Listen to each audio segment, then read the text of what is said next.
ये कहानी दो लड़कियों के बारे में है जिन्हें क्लाइंबिंग चढ़ाई का बहुत शौक होता है।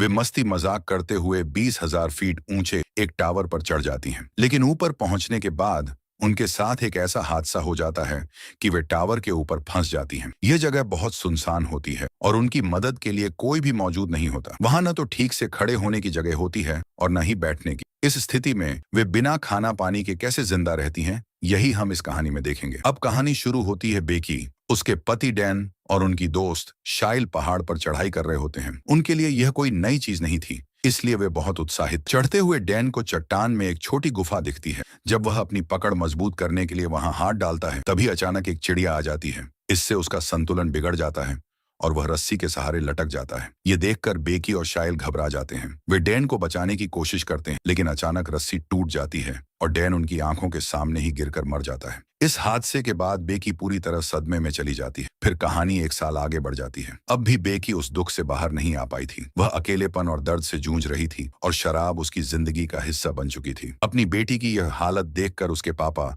जेम्स बहुत परेशान हो जाते हैं। वे उसे समझाते हैं कि उसे अपनी जिंदगी में आगे बढ़ना चाहिए, लेकिन बेकी इतनी निराश हो चुकी थी कि अब उसे किसी की भी बात सुननी या समझनी नहीं थी। उसी रात बेकी अपनी जान देने का फैसला कर लेती है। तभी उसकी दोस्त शाइल का फोन आता है। असल में बेकी के पिता ने ही शाइल को उसे समझाने के लिए भेजा था। अब शाइल बेकी का ध्यान दुख से हटाने के लिए उसे 20,000 फीट ऊंचे एक पुराने टावर पर चढ़ने का चैलेंज देती है। पहले तो बेकी मना कर देती है, लेकिन शाइल उसे समझाती है कि कभी कभी जिंदगी में आगे बढ़ने के लिए हमें एक बहाने की जरूरत होती है। आखिरकार बेकी तैयार हो जाती है। अगले दिन दोनों अपने खतरनाक सफर के लिए निकल पड़ती है। रास्ते में बेकी शाइल के फोन में उसकी पुरानी तस्वीरें देखती है। एक तस्वीर में शाइल के कंधे पर किसी लड़के का हाथ नजर आता है। जब बेकी इस बारे में पूछती है तो शाइल इसे सिर्फ एक दोस्त बताकर बात टाल देती है। इतने में बेकी के पापा का फोन आता है, लेकिन वह कॉल नहीं उठाती। सफर के दौरान दोनों एक होटल में रुकती हैं। वहां बेकी को पता चलता है कि शाइल एक यूट्यूबर है और वह क्लाइंबिंग से जुड़े वीडियो बनाती है। इसके बाद वे होटल के वेटर से उस टावर के बारे में पूछती हैं। वेटर बताता है कि वह टावर यहीं पास में है, सिर्फ 2 मील की दूरी पर। रात को दोनों होटल में रुक जाती हैं। उसी रात बेकी को एक सपना आता है जिसमें वह डैन के साथ अच्छा समय बिता रही होती है। तभी अचानक उसकी नींद खुल जाती है। अगली सुबह दोनों फिर से अपना सफर शुरू करती हैं।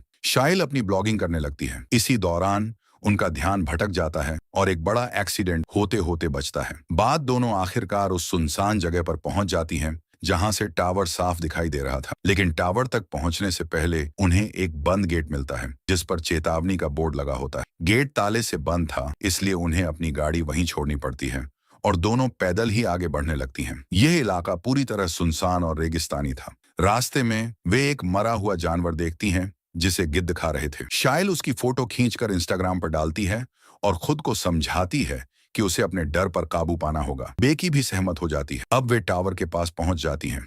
टावर बहुत पुराना और जर्जर हो चुका था। सुरक्षा के लिए दोनों सेफ्टी रोप से एक दूसरे से जुड़ जाती हैं और चढ़ाई शुरू कर देती हैं। शाइल आगे थी और बेकी उसके पीछे। टावर पर जंग लग चुका था और सीढ़ियां भी हिल रही थीं, लेकिन शाइल का हौसला मजबूत था और वह बिना रुके आगे बढ़ती गई जबकि पूरा टावर हिल रहा था। बेकी भी हिम्मत करके चढ़ती रही। तभी अचानक जिस स्टेप को उसने पकड़ा था वह टूटकर नीचे गिर जाती है। हालांकि बेकी बाल बाल बच जाती है। इससे बेकी बहुत डर जाती है, लेकिन शाइल उसे फिर से हिम्मत देती है और कहती है कि अगर यहाँ कुछ भी टूट रहा है तो उसे घबराने की जरूरत नहीं, बस सावधानी से आगे बढ़ना होगा। आगे बढ़ते हुए वे देखती हैं कि कई नट और बोल्ट ढीले हो चुके थे क्योंकि टावर बहुत पुराना था, लगभग आईफिल टावर जितना पुराना। ऊपर पहुंचकर उन्होंने थोड़ा पानी पिया। वहां से नीचे देखने पर सब कुछ बहुत छोटा दिखाई दे रहा था। उन्होंने अब तक 18,800 फीट की चढ़ाई पूरी कर ली थी। अब बाकी 200 फीट की चढ़ाई करनी थी जो उन्हें बाहर की सीढ़ियों से करनी थी, लेकिन हवा बहुत तेज चल रही थी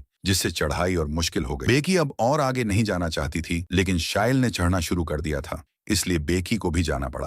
बाहर की सीढ़ियों की हालत और भी खराब थी क्योंकि वे खुली जगह पर थीं। कुछ और आगे बढ़ने के बाद उन्हें एक डिश एंटीना को पार करना पड़ा, लेकिन शाइल इसे हंसते हंसते पार कर गई और फिर बेकी की भी मदद की। बेकी बहुत डर रही थी, लेकिन शाइल मजाक में सीढ़ी हिलाने लगी जिससे नट और बोल्ट और भी ढीले हो गए। उसी समय एक बोल्ट निकलकर गिर गया। इसके बावजूद दोनों सुरक्षित टावर के टॉप तक पहुंच जाती हैं, लेकिन उन्हें इस बात का अंदाजा नहीं था कि ऊपर चढ़ते वक्त एक और बोल्ट गिर चुका था जिससे टावर और कमजोर हो गया था। अब टॉप पर पहुंचकर दोनों बहुत खुश हो जाती हैं। शाइल फिर से अपना ब्लॉग बनाना शुरू कर देती है। वह अच्छे शॉट्स लेने के लिए ड्रोन कैमरा का इस्तेमाल करती है। अपने व्यूअर्स को और बेहतर कंटेंट देने के लिए वह बेकी को ड्रोन का रिमोट पकड़ाती है और खुद टावर के सहारे एक हाथ से लटक जाती है। बेकी उसे ऐसा करने से रोकती है, लेकिन शाइल नहीं मानती। शॉट लेने के बाद शाइल वापस ऊपर आती है और बेकी से भी वही पोज देने को कहती है, लेकिन बेकी ऐसा करने से साफ मना कर देती है। इस पर शाइल बेकी से कहती है कि यह उसका डर भगाने का सबसे बड़ा मौका है। इस पर बेकी हिम्मत जुटाकर शाइल का हाथ पकड़ती है और वही सेम स्टंट करती है।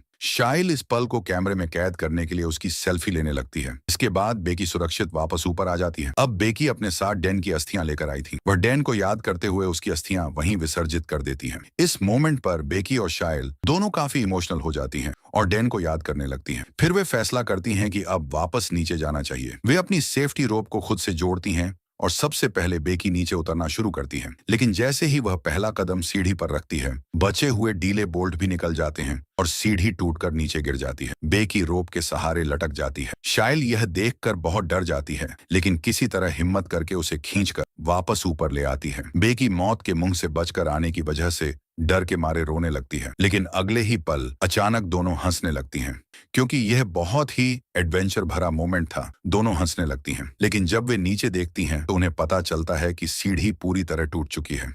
अब वो नीचे कैसे जाएंगे, यह सोचकर दोनों परेशान हो जाती हैं। वे अपने अपने फोन चेक करती हैं, लेकिन वहां कोई नेटवर्क नहीं था, क्योंकि इतनी ऊंचाई पर सिग्नल मिलना मुश्किल था। तभी उन्हें वहां एक इमरजेंसी बॉक्स दिखाई देता है। इसे खोलने पर उन्हें एक दूरबीन और एक फ्लेयर गन मिलती है, लेकिन उनका बैग नीचे जाकर टावर की डिश पर अटक चुका था और उसी बैग में पीने का पानी था। यह देखकर बेकी गुस्से में शाइल पर भड़क जाती है और कहती है कि अब हम यहीं प्यास से मर जाएंगे। लेकिन शाइल उसे शांत कराते हुए समझाती है कि हो सकता है सीढ़ी गिरने की आवाज सुनकर किसी ने 911 को कॉल कर दिया हो और पुलिस हमारी मदद के लिए आती ही होगी, इसलिए अब हमें बस थोड़ा इंतजार करना होगा। तभी शाइल नोटिस करती है कि गिरने की वजह से बेकी के पैर में चोट लग गई है। ब्लड रोकने के लिए शाइल अपनी शर्ट फाड़कर बेकी की चोट पर बांध देती है। अब दोनों मदद का इंतजार करने लगती हैं। कुछ समय बाद बेकी शाइल से पूछती है कि उसने ब्लॉगिंग क्यों शुरू की। इस पर शाइल जवाब देती है कि मैंने यह डैन के लिए शुरू किया था। यह सुनकर बेकी के मन में शाइल के प्रति शक पैदा हो जाता है। अब 5 घंटे बीत चुके थे, लेकिन अब तक कोई मदद नहीं आई थी। फिर शाइल अपना फोन चेक करती है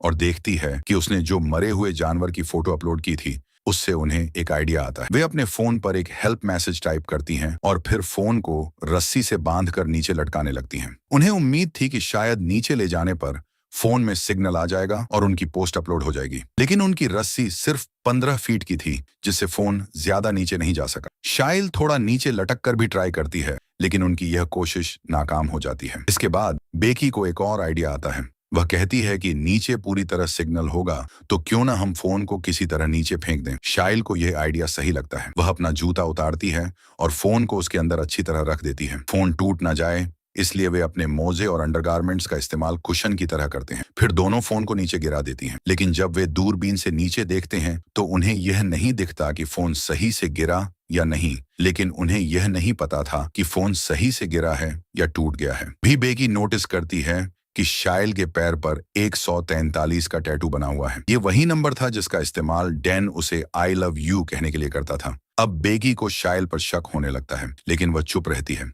तभी उन्हें नीचे एक आदमी और उसका कुत्ता दिखता है। दोनों जोर जोर से चिल्लाकर उसे बुलाने लगती हैं, लेकिन टावर बहुत ऊंचा होने की वजह से उनकी आवाज उस तक नहीं पहुंच पाती। वह आदमी फोन पर बिजी था और उनकी तरफ ध्यान नहीं दे रहा था। उधर शाइल का फोन भी नीचे गिरकर पूरी तरह टूट चुका था। बेकी एक और तरीका आजमाती है। वह अपना एक जूता निकालकर नीचे फेंकती है। जूता उस आदमी के पास गिरता भी है, लेकिन वह इसे किसी और का फेंका हुआ जूता समझकर एक तरफ फेंक देता है और अपने कुत्ते के साथ चला जाता है। यह देखकर बेकी बहुत परेशान हो जाती है और फ्लेयर गन चलाने का फैसला करती है, लेकिन शाइल उसे रोकती है और कहती है कि दिन में फ्लेयर गन चलाने से शायद उसे दिखाई न दे, इसलिए इसे हमें अंधेरा होने पर चलाना होगा। तभी उन्हें सामने एक गाड़ी नजर आती है जिसमें एक और आदमी बैठा था। अब उनके पास बस एक आखिरी उपाय बचा था। जैसे ही रात होगी वे फ्लेयर गन चलाएंगी ताकि वह आदमी उन्हें देख सके। जैसे ही अंधेरा हुआ दोनों ने फ्लेयर गन चला दी, जिससे वे दोनों आदमी इन्हें देख लेते हैं। अब शाइल नोटिस करती है कि वे लोग उनकी कार की तरफ बढ़ रहे हैं। इससे वह बहुत खुश हो जाती है क्योंकि उसे लगता है कि अब मदद मिल जाएगी।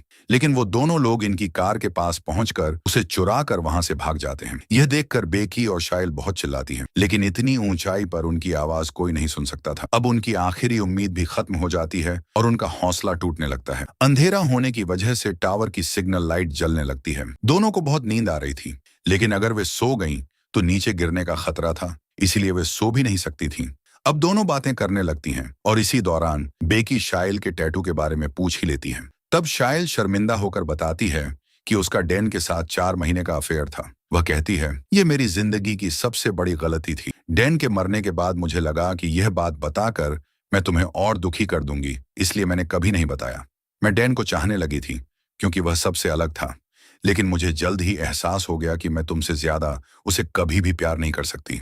ये सब जानने के बाद बेकी को बहुत बुरा लगता है, लेकिन वो अब कर भी क्या सकती थी। यहाँ इन दोनों को फंसे हुए 24 घंटे हो चुके थे। सुबह हो गई थी और बिना खाए पिए दोनों को बहुत भूख लग रही थी। इसलिए शाइल ने तय किया कि वह किसी तरह नीचे जाकर अपना बैग ऊपर ले आएगी। वह रस्सी को टावर से बांधती है और नीचे उतर जाती है, लेकिन रस्सी छोटी होने की वजह से वह अब भी बैग तक नहीं पहुंच पा रही थी। उसके पास और कोई विकल्प नहीं था, इसलिए उसने अपनी रस्सी से लटककर किसी तरह डिश तक कूदने की कोशिश की और वहां पहुंच गई। जैसे ही वह वहां पहुंची, उसने सबसे पहले अपने बैग से पानी पिया, लेकिन अब उसके सामने एक और मुश्किल थी। वह ऊपर कैसे जाएगी? उसने किसी तरह अपने बैग को रस्सी से बांधा और फिर से कूदकर रस्सी पकड़ ली। बेकी उसे ऊपर खींचने लगी और शाइल धीरे धीरे ऊपर चढ़ने लगी। वह बस ऊपर पहुंचने ही वाली थी कि तभी बेकी के हाथ से रस्सी फिसल गई, जिससे शाइल तेजी से नीचे गिरने लगी। यह देखकर बेकी की धड़कन तेज हो गई, क्योंकि डैन को खोने के बाद वह अब अपनी सबसे अच्छी दोस्त को नहीं खोना चाहती थी। लेकिन जैसे ही उसने डरते हुए नीचे देखा, शाइल अब भी रस्सी से लटकी हुई थी। हालांकि उसके हाथों में काफी चोट लग गई थी, जिससे वह खुद रस्सी पकड़कर ऊपर चढ़ने की हालत में नहीं थी। बेकी ने अपनी पूरी ताकत लगाई और बड़ी मुश्किल से शाइल को टावर के ऊपर खींचने में कामयाब हो गई। इसके बाद बेकी ने पानी पिया और थोड़ी देर बाद एक हेल्प नोट लिखा। उसने उस नोट को ड्रोन में फंसा दिया और दोनों ने ड्रोन के जरिए अपना मैसेज पास के होटल तक भेजने की कोशिश की। वे काफी खुश थीं, लेकिन थोड़ी दूर जाते ही ड्रोन की बैटरी कम होने लगी। बैटरी पूरी तरह खत्म होने से पहले उन्होंने ड्रोन को वापस बुला लिया। ये उनका आखिरी तरीका था मदद पाने का, लेकिन वह भी काम नहीं आया। बेकी रोने लगी और घबराकर बोली, अब हमारा क्या होगा? शायद हम यहीं मर जाएंगे। लेकिन शाइल ने उसे समझाया, ऐसा मत सोचो, हम यहाँ से जरूर निकलेंगे। रात हो चुकी थी। बेकी को एक डरावना सपना आया, जिसमें उसने देखा कि शाइल उसी टावर पर मर गई है और गिद्ध उसकी बॉडी खा रहे हैं। डर के मारे उसकी नींद खुल गई। बेकी की नींद खुलती है तो उसे एहसास होता है कि वह बस एक बुरा सपना था। अगली सुबह बेकी को एक आइडिया आता है। वह टावर के ऊपर लगी लाइट से ड्रोन को चार्ज कर सकती है। शाइल आमतौर पर चढ़ने में अच्छी थी, लेकिन उसके हाथ की चोट के कारण वह अब ऊपर नहीं चढ़ सकती थी। बेकी हिम्मत जुटाकर टावर के पोल पर चढ़ जाती है। वह लाइट को खोलती है और जैसे ही ड्रोन के चार्जर को प्लग में लगाती है, उसे पता चलता है कि प्लग ढीला है, इसलिए बैटरी फुल चार्ज होने तक उसे ऊपर लटके रहकर चार्जर को पकड़कर रखना पड़ता है। काफी समय तक पोल पकड़े रहने के कारण बेकी के हाथ सुन्न होने लगते हैं। लेकिन इससे भी बड़ी परेशानी तब आती है जब एक गिद्ध वहां आकर बार बार उस पर हमला करने लगता है। बेकी किसी तरह खुद को संभाल लेती है, लेकिन इसी बीच उसका बैग नीचे गिर जाता है। फिर भी वह हिम्मत नहीं हारती और किसी तरह टावर पर बनी रहती है। कुछ देर बाद ड्रोन की बैटरी पूरी तरह चार्ज हो जाती है और बेकी नीचे आ जाती है। इसके बाद वह ड्रोन को उड़ाकर होटल तक मैसेज पहुंचाने की कोशिश करती है। ड्रोन पूरी तरह चार्ज हो चुका था और उनके अंदर उम्मीद जाग रही थी कि अब शायद उन्हें मदद मिल जाएगी। लेकिन जैसे ही ड्रोन होटल के पास पहुंचने वाला था, उसकी टक्कर अचानक एक ट्रक से हो गई। ड्रोन टूट गया और अब वे उसके कैमरे से कुछ भी नहीं देख पा रही थीं। यह देखकर दोनों पूरी तरह टूट गईं, क्योंकि यह उनका आखिरी मौका था बचने का, और अब वह भी खत्म हो चुका था। शाम होने लगी और उन्हें सामने से एक खतरनाक तूफान आता दिखा, जो बहुत जल्द उन पर आने वाला था। बेकी को तेज नींद आ रही थी, लेकिन शाइल ने उसे सोने से मना कर दिया। उसने कहा कि अगर बेकी सो गई तो उसके पैर के जख्म की वजह से गिद्ध आकर हमला कर सकते हैं। इसके बाद बेकी ने शाइल से उसका दूसरा जूता मांगा ताकि वह उसमें अपना फोन डालकर नीचे फेंक सके। लेकिन शाइल ने कहा, मेरा जूता तुम्हें नहीं मिल सकता, क्योंकि वह नीचे डिश पर गिर चुका है। यहीं पर कहानी एक बड़ा झटका देती है। हमें पता चलता है कि जब बेकी शाइल को नीचे से ऊपर खींच रही थी, तभी उसका हाथ फिसल गया था और शाइल नीचे डिश पर गिर गई थी। शाइल की वहीं डिश पर गिरकर मौत हो गई थी। इसके बाद बेकी को भ्रम हेलुसिनेशन होने लगे थे। वह बस शाइल की मौजूदगी को अपने दिमाग में ही महसूस कर रही थी, लेकिन असल में वह शुरू से ही अकेली थी। वह सिर्फ बैग को ऊपर लाई थी, शाइल को नहीं। अब तक बेकी अकेले ही सरवाइव कर रही थी। जब उसे इस सच्चाई का एहसास हुआ तो वह फूट फूट कर रोने लगी। उसकी जिंदगी में शाइल ही उसकी एक सच्ची दोस्त थी और अब वह भी नहीं रही। रात में बेकी अपने डैड के लिए एक वीडियो मैसेज रिकॉर्ड करती है। उसमें वह कहती है कि वह घर लौटना चाहती है, अपनी जिंदगी जीना चाहती है, लेकिन अब वह ऐसा नहीं कर सकती। वह मानती है कि उसके डैड हमेशा सही थे और वह उनसे बहुत प्यार करती है। दूसरी तरफ उसके पिता जेम्स भी बहुत परेशान थे और सोच रहे थे कि उनकी बेटी आखिर कहाँ चली गई। अगली सुबह जब बेकी सोई हुई थी तभी एक गिद्ध आकर उसके जख्म से मांस खाने लगता है। दर्द से उसकी नींद खुल जाती है, लेकिन वह बहुत भूखी थी, इसलिए हिम्मत जुटाकर वह किसी तरह उस गिद्ध को पकड़ लेती है और उसे मारकर खा जाती है। उसे समझ आ जाता है कि जो जीतेगा वही बचेगा। गिद्ध को खाने के बाद उसमें थोड़ी ताकत आ जाती है। फिर वह बहुत होशियारी से रस्सी के सहारे नीचे डिश पर उतर जाती है। नीचे उतरने के बाद बेकी ने देखा कि शाइल की डेड बॉडी वहीं पड़ी हुई थी। उसने अपने डैड को एक मैसेज भेजा कि वह इस टावर पर फंसी हुई है, लेकिन उसे डर था कि मैसेज भेजने से पहले उसका फोन टूट न जाए, इसीलिए उसने फोन को शाइल के जूते में डाल दिया। फिर मजबूरी में उसने शाइल की बॉडी के अंदर फोन छिपा दिया